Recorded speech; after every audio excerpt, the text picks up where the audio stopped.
বর্তমান সরকারের আমলে আইএমএফ এর অনেক চাপ থাকলেও বিদ্যুতের দাম বাড়েনি বলে মন্তব্য করেছেন বিদ্যুৎ ও জ্বালানি উপদেষ্টা ফাউজুল কবির খান।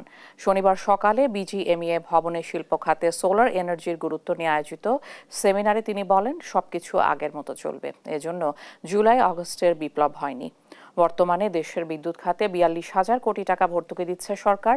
জ্বালানি সংকট সমাধান করতে গ্রাহকদের আচরণগত পরিবর্তনের আহ্বানও জানান তিনি।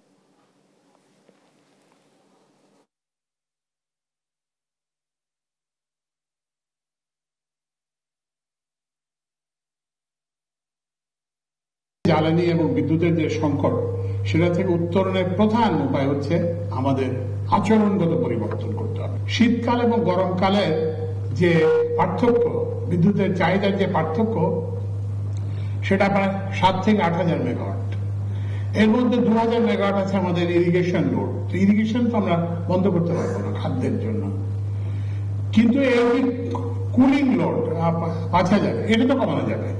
এবং এটা একটা নিয়ন্ত্রণের একটা বড় উপায় হচ্ছে থার্মোস্ট্যাটকে কন্ট্রোল করা।